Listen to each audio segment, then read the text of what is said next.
Excelentísimos señores académicos,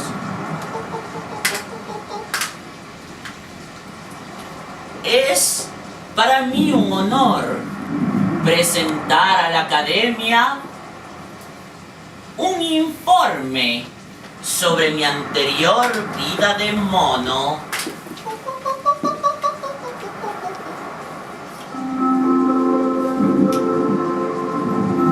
Lamento no poder complacerlos. Hace ya 5 años que he abandonado la vida simiesca.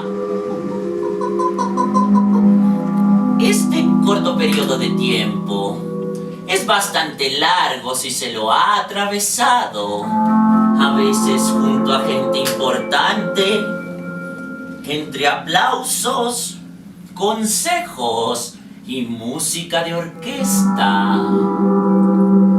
Pero en realidad solo, pues toda esta farsa quedaba para guardar las apariencias del otro lado de la barrera.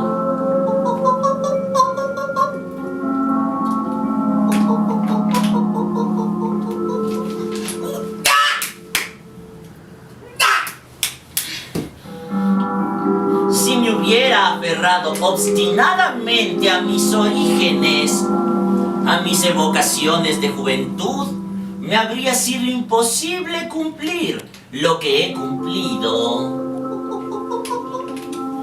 La norma suprema que me impuse consistió en negarme a mí mismo toda terquedad.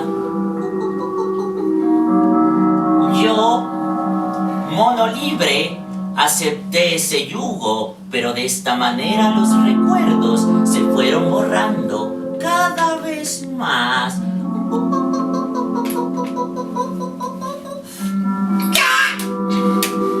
Si bien hubieran permitido los hombres, yo hubiera podido retornar libremente al principio por la puerta total que el cielo forma sobre la tierra.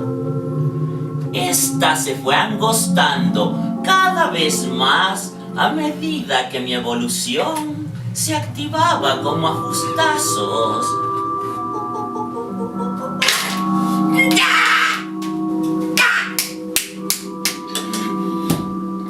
Más recluido y mejor me sentía en el mundo de los hombres.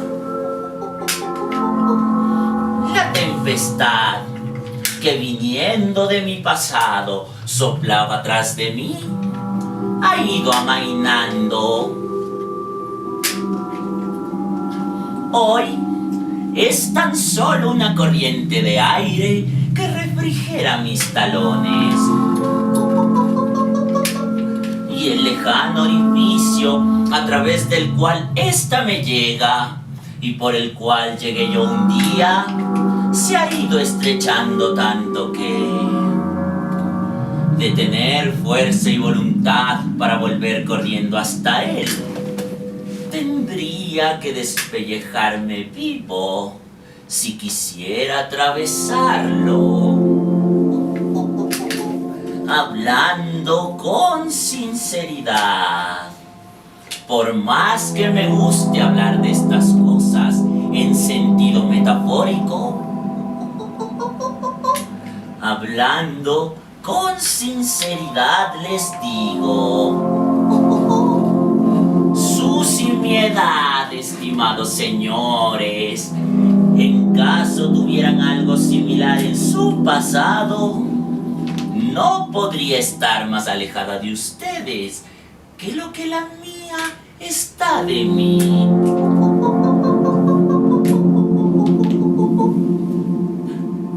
Sin embargo, le cosquillean los talones a todo aquel que pisa sobre la tierra.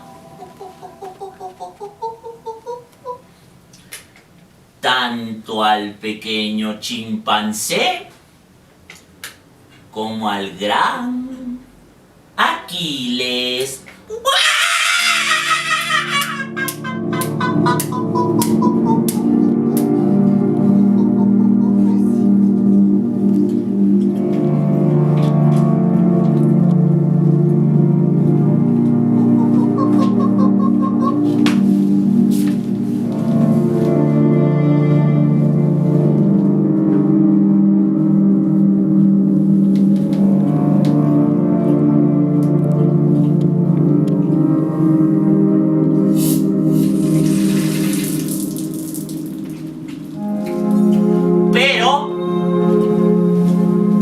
A pesar de todo,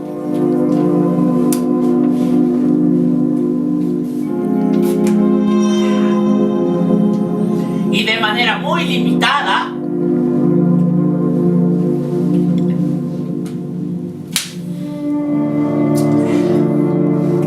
podré quizás responder a su pregunta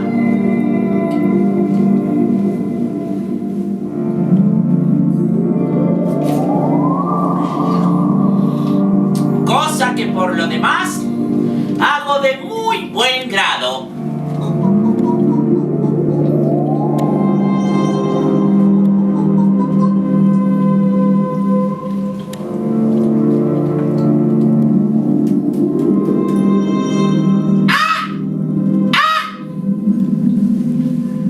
Lo primero que aprendí fue a estrechar la mano en señal de convenio solemne. Estrechar la mano es símbolo de franqueza. Hoy, al estar en la cumbre de mi carrera, tal vez pueda agregar a ese primer apretón de manos también la palabra franca. Ella no brindará a la academia nada esencialmente nuevo y quedaré muy por debajo de lo que se me demanda, pero que ni con la mejor voluntad pueda decir. De cualquier manera, con estas palabras expondré la línea directiva por la cual alguien que fue mono se incorporó en el mundo de los hombres y se instaló firmemente en él. Conste además que no podría contarles las insignificancias siguientes si no estuviese totalmente convencido de mí y mi posición no se hubiera afirmado de manera incuestionable en todos los grandes music halls del mundo civilizado. Soy originario de la Costa de Oro. Para saber cómo fui atrapado, dependo de informes ajenos. una expedición de caza de la firma Hagenbeck, con cuyo jefe por otra parte he vaciado no pocas botellas de vino tinto, acechaba emboscada en la maleza que orilla el río, cuando en medio de una banda corrí una tarde hacia el abrevadero. Dispararon.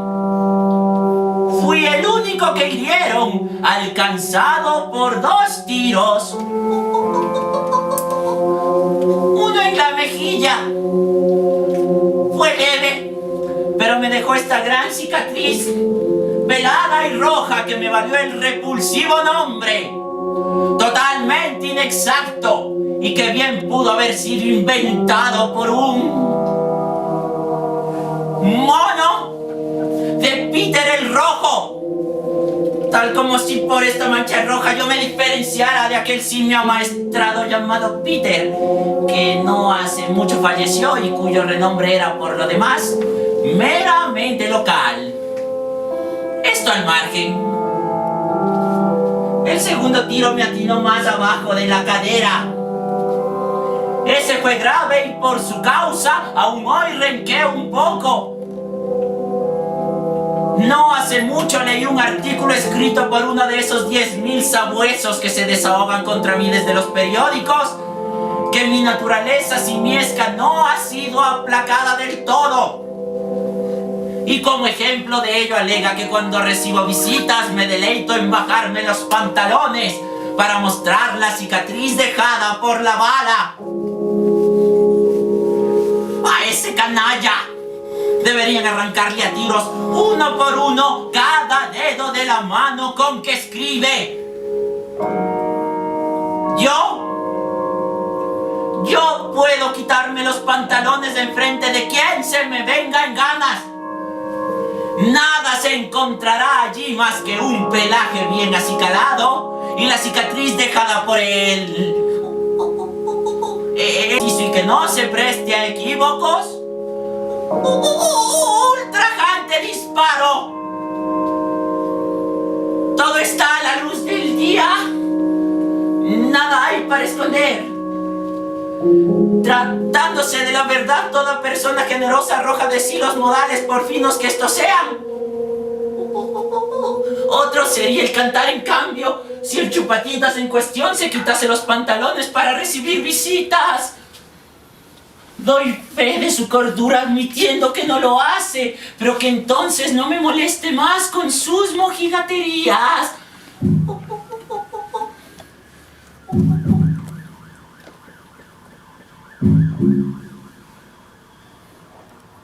Después de estos tiros desperté, y aquí comienzan a surgir lentamente mis propios recuerdos en una jaula colocada en el entrepuente del barco de Hagenbeck. No era una jaula con rejas a los 4 costados. Eran más bien 3 rejas clavadas en un cajón. Y el cuarto costado formaba, pues, parte del cajón mismo. Este conjunto era demasiado bajo para estar de pie en él y demasiado estrecho para permanecer sentado. Por eso me acurrucaba doblando las rodillas, que me temblaban sin cesar. Como posiblemente no quería ver a nadie, por lo pronto preferí permanecer en la oscuridad. Me volví hacia los costados de las tablas, dejando que los barrotes de hierro se me incrustaran en el lomo. Dicen que es conveniente enjaular así a los animales salvajes en los primeros tiempos de su cautiverio. Y hoy, de acuerdo a mi experiencia, no puedo negar que, desde el punto de vista humano, efectivamente tienen razón. Pero entonces no sabía todo esto. Por primera vez en mi vida me encontraba sin salida. Por lo menos no la vía directa.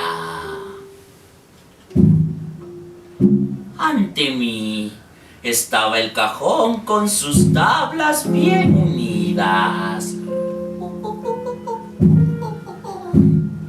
Había, sin embargo, una hendidura en medio de las tablas.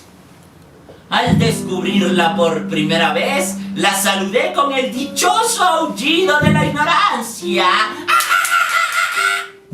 Pero esta rendija era tan estrecha que ni podía sacar la cola por ella, y ni con toda la fuerza simiesca me era posible ensancharla.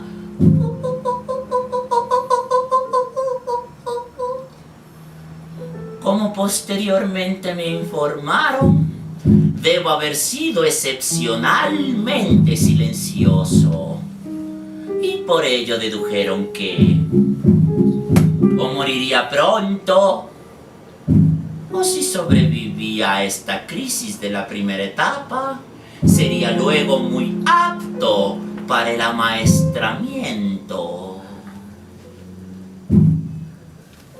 Sobreviví a estos tiempos. Mis primeras ocupaciones en la nueva vida fueron sollozar sordamente, expulgarme hasta el dolor,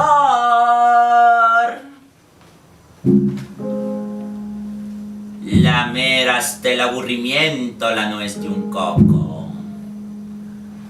golpear la pared del cajón con el cráneo y enseñar los dientes cuando alguien se acercaba.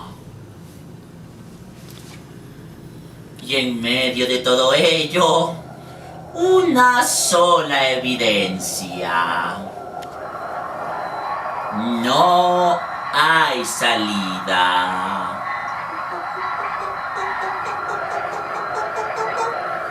Naturalmente, hoy solo puedo transmitir lo que entonces sentía como mono con palabras de hombre, y por eso mismo lo desvirtúo.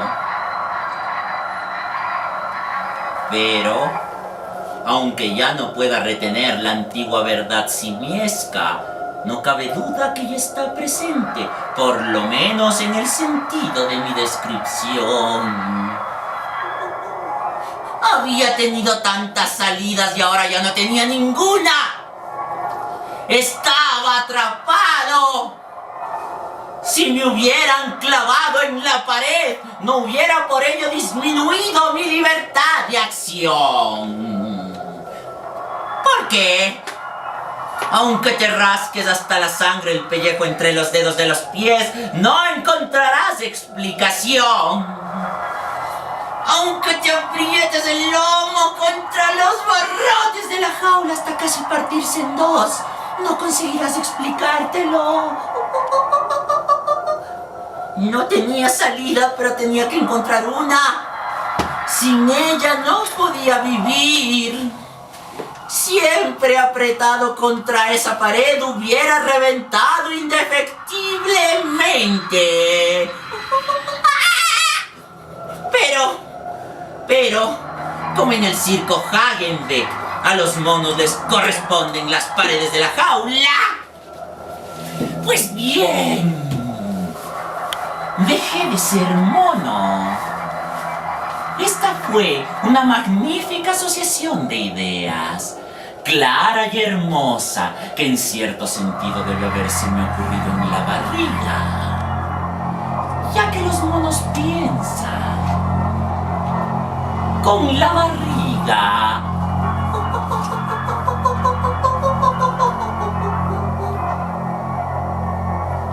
Temo que no se entienda bien lo que para mí significa salida. Empleo la palabra en su sentido más preciso y más común. Intencionadamente no digo libertad. No hablo de esa gran sensación de libertad hacia todos los ámbitos. Cuando mono seguramente la viví y he conocido a hombres que la añoran. En lo que a mí atañe, ni entonces ni ahora pedí libertad. Con la libertad, y esto lo digo al margen, se engaña uno demasiado entre los hombres, ya que si la libertad es uno de los sentimientos más sublimes, así de sublimes también son los correspondientes engaños. En los teatros de variedades, antes de salir a escena, he visto a menudo a ciertas parejas de artistas trabajando en los trapecios, muy alto, cerca del techo. Se lanzaba, se balanceaba, saltaba, volaban el uno a los brazos del otro, se llevaban el uno al otro, cogidos del pelo, con los dientes. Esto también pensé, es libertad para el hombre. El movimiento excelso. Oh, burla de la santa naturaleza. Ningún edificio quedaría en pie bajo las carcajadas que tamaño espectáculo provocaría entre la simiedad.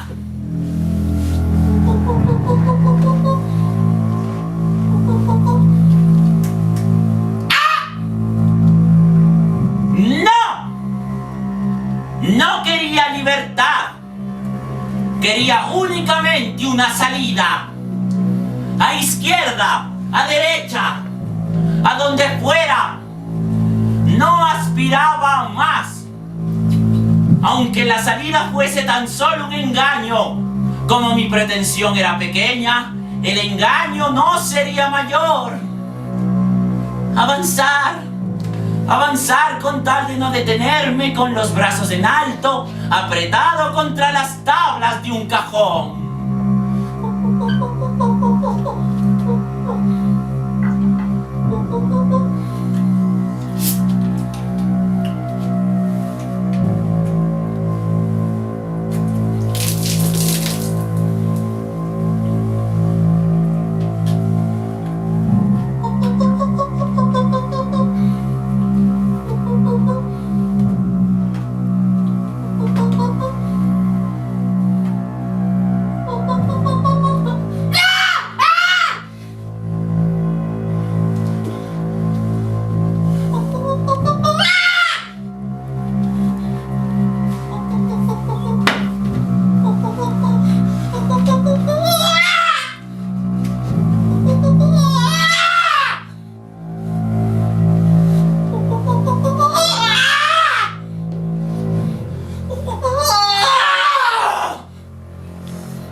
Lo veo claro.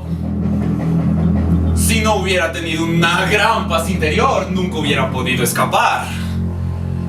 En realidad, todo lo que he llegado a hacer se lo debo posiblemente a esa paz que me invadió allá, en los primeros días del barco.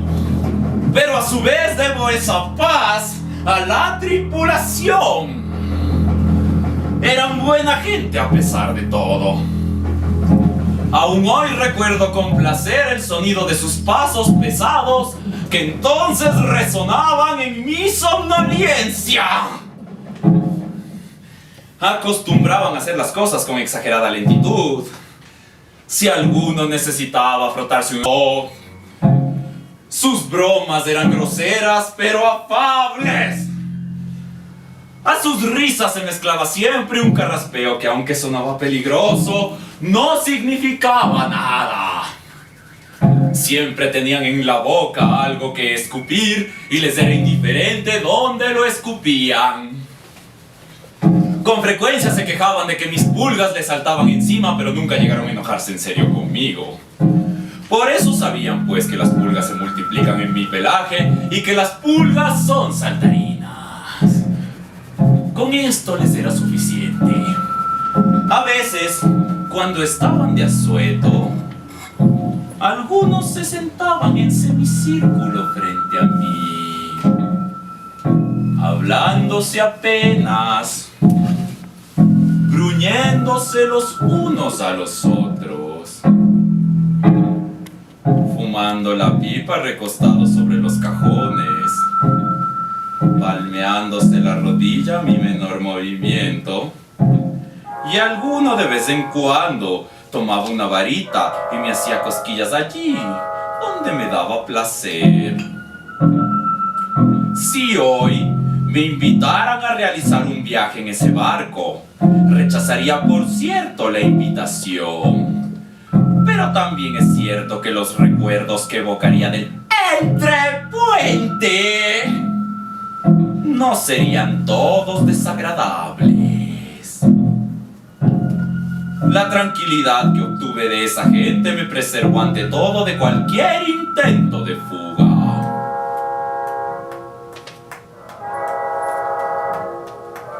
Con mi dentadura actual, debo cuidarme hasta en la común tarea de cascar una nuez, pero en aquel entonces hubiera podido roer. Poco a poco, de lado a lado, el cerrojo de la puerta. ¡No lo hice! ¿Qué hubiera conseguido con ello? Apenas hubiese asomado la cabeza, me habrían atrapado y encerrado en una jaula peor. O bien, hubiera podido huir hacia los otros animales, hacia las boas gigantes, por ejemplo, y exhalar en su abrazo el último suspiro. O de haberme deslizado hasta el puente superior y saltado por sobre la borda. Me habría mecido un momento sobre el océano y luego me habría ahogado. Todos estos actos suicidas no razonaba tan humanamente entonces, pero bajo la influencia de mi medio ambiente, actué como si hubiese razonado. No razonaba, pero sí observaba con toda calma a todos esos hombres ir y venir. Siempre las mismas caras, los mismos gestos, a menudo me parecían ser un solo hombre. Pero este hombre o esos hombres se movían con total libertad. Un alto designio comenzó a alborear en mí. Nadie me prometía que de llegar a ser lo que ellos eran, las rejas me serían levantadas. No se hacen tales promesas para esperanzas que parecen irrealizables.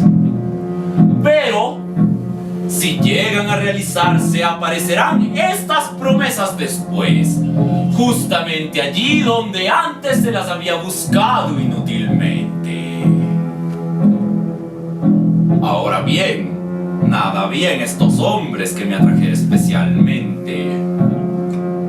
Si fuera partidario de la libertad a la cual me referí, habría escogido sin duda el océano a la turbia salida que veía reflejarse en la mirada de aquellos hombres. Los había venido observando ya mucho antes de pensar en todo esto, y desde luego, solo estas observaciones acumuladas me encaminaron en aquella determinada dirección. Era tan fácil imitar a la gente. A los pocos días ya pude. Nos escupíamos entonces mutuamente en la cara, con la diferencia de que yo me lamía hasta dejarla enteramente limpia y ellos no. yo fumé en pipa como un viejo. Y además, cuando metía el pulgar en el hornillo de la pipa, todo el entrecuello se revolcaba de risa. Durante mucho tiempo no logré distinguir diferencia alguna entre la pipa cargada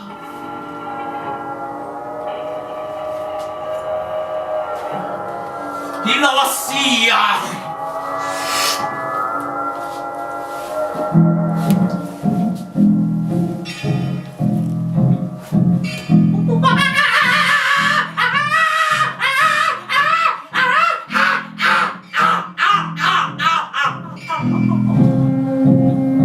Pero nada me resultó tan difícil como la botella de aguardiente.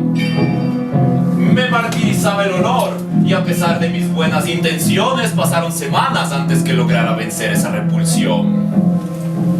Lo insólito es que la gente se toma más en serio estas pujas internas que cualquier otra cosa que se relacionara conmigo. En mis recuerdos no distingo a esa gente, pero había uno que venía siempre, acompañado o solo, de día o de noche, a las horas más diversas y deteniéndose ante mí con la botella vacía, me daba lecciones. No me comprendía, quería dilucidar el enigma de mi ser.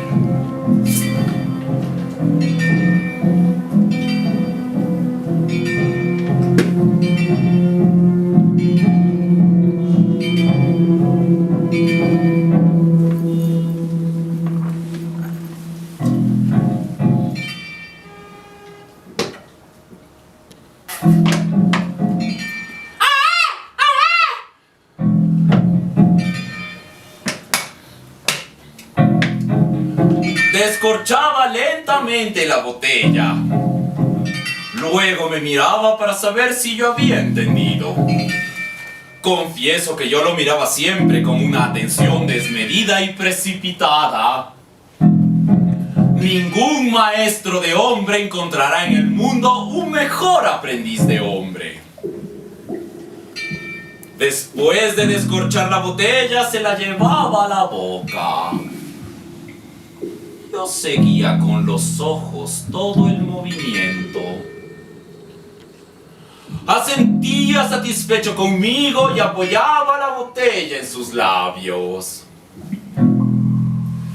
Yo, maravillado con mi paulatina comprensión, chillaba rascándome a lo largo, a lo ancho, a donde fuera.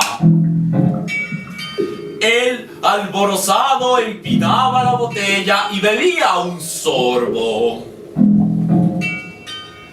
Yo, impaciente y desesperado por imitarle, me ensuciaba en la jaula, lo que de nuevo le divertía mucho. Después, apartaba de sí la botella en ademán ampuloso y volvía a acercarla a sus labios de la misma manera. Y luego, en un gesto exageradamente didáctico, se echaba hacia atrás y la vaciaba de un trago. Yo, agotado por el excesivo deseo, no podía seguirle y permanecía colgado débilmente de la reja mientras él, dando con esto por terminada la lección teórica, se frotaba con una amplia sonrisa la barriga. Recién entonces comenzaba el ejercicio práctico. ¿No me había dejado ya el teórico demasiado fatigado? Sí, exhausto. Pero esto era parte de mi destino. Tomaba lo mejor que podía la botella que me alcanzaban. La descorchaba temblando. El lograrlo me iba dando nuevas fuerzas. levantaba la botella de manera similar a la del modelo, la acercaba a mis labios y la arrojaba con asco. Con asco, aunque estaba vacía y solo el olor la llenaba. Con asco le arrojaba al suelo. Para dolor de mi instructor y para mayor dolor mío, ni a él ni a mí mismo nos reconciliaba con el hecho de que después de arrojar la botella no me olvidase de frotarme a la perfección la barriga, ostentando al mismo tiempo una amplia sonrisa. Y así transcurría la lección con demasiada frecuencia, y en honor de mi instructor quiero dejar constancia de que nunca se enojaba conmigo, pero sí que de vez en cuando me tocaba el pelaje con la pipa encendida en cualquier lugar donde yo difícilmente alcanzaba hasta que comenzaba a arder lentamente. Luego lo apagaba él mismo con su mano generosa y buena.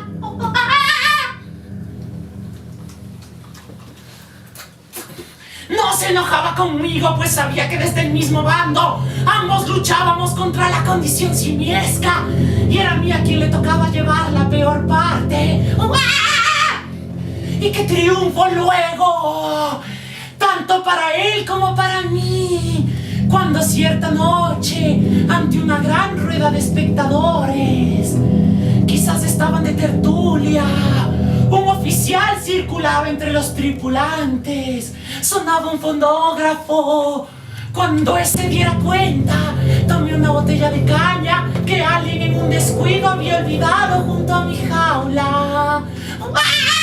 Y ante la creciente sorpresa de la reunión, la descorché con toda corrección.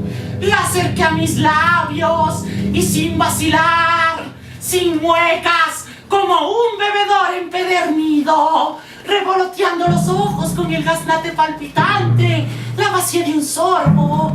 Arrojé la botella no ya como un desesperado, sino como un artista, pero me olvidé, eso sí, de frotarme la barriga.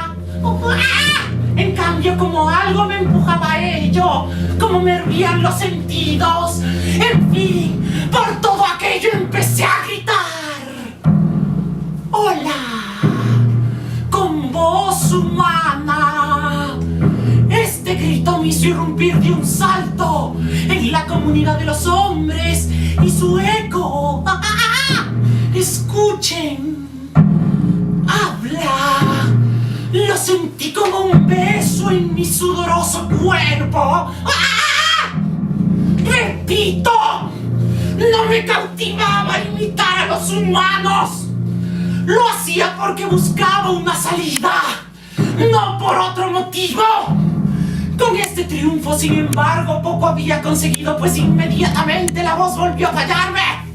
Recién a los pocos meses pude recuperarla. La repugnancia hacia la botella de caña reapareció con mayor fuerza aún, pero indudablemente yo ya había encontrado de una vez por todas mi camino. Cuando en Hamburgo me entregaron a mi primer adiestrador, pronto me di cuenta que ante mí se abrían dos posibilidades: el jardín zoológico o el music hall. ¡No dudé! Me dije, pon todo tu empeño en entrar en el music hall. Allí está la salida. El jardín zoológico no es más que una nueva jaula. Quien allí entra no vuelve a salir. Y aprendí, estimados señores. Así, cuando hay que aprender, se aprende. Se aprende cuando se trata de buscar una salida. Se aprende de manera despiadada. Se controla uno a sí mismo con la fusta, flagelándose a la menor debilidad. La condición simiesca salió con violencia fuera de mí. Se alejó de mí dando tumbos. Por eso mi primer adiestrador casi se transformó en un mono y pronto tuvo que abandonar las lecciones para ser internado en un sanatorio. Afortunadamente salió de allí al poco tiempo. Consumí sin embargo a muchos instructores, sí, hasta a varios juntos. Cuando ya estuve más seguro de mis capacidades, cuando el público percibió mis avances y a sonreírme. Yo mismo escogí a mis profesores. Los hice sentar en 5 habitaciones sucesivas y aprendí con todos a la vez, corriendo sin cesar de un cuarto a otro. ¡Qué progresos! ¡Qué irrupción! Desde todos los ámbitos, de los rayos del saber en el cerebro que se aviva. ¿Por qué negarlo? Esto me hacía feliz, pero tampoco puedo negar que no lo sobreestimaba entonces, y cuanto menos lo sobreestimo ahora. Con un esfuerzo que hasta hoy no se ha visto sobre la tierra, alcancé la cultura media de un europeo. Esto probablemente en sí no es nada, pero es algo en cuanto me ayuda a dejar la jaula y a procurarme esta salida especial, esta salida humana. Hay una excelente frase en alemán: sich in die Büschen schlagen. Exactamente eso fue lo que yo hice. Me escurrí entre los matorrales. No me quedaba otro camino siempre que no había que buscar la libertad. Si de un vistazo examino mi evolución y lo que hasta hoy fue su objetivo, ni me arrepiento ni me doy por satisfecho. Con las manos en los bolsillos, con la botella de vino sobre la mesa, sentado, recostado a medias en la mecedora, miro por la ventana. Si llegan visitas, las recibo correctamente. Mi empresario está sentado en la antecámara. Si toco el timbre, se presenta y escucha lo que tengo que decirle. Por las noches casi siempre hay función y obtengo éxitos y apenas superables. Y si al salir de los banquetes, de las sociedades científicas o de las agradables reuniones entre amigos, llego a casa a altas horas de la noche, allí me espera una pequeña y semi-amaestrada chimpancé con quien a la manera simiesca lo pasamos muy bien. De día no puedo verla, pues lleva en la mirada la demencia del animal alterado por el adiestramiento. Eso únicamente yo lo percibo y no puedo soportarlo.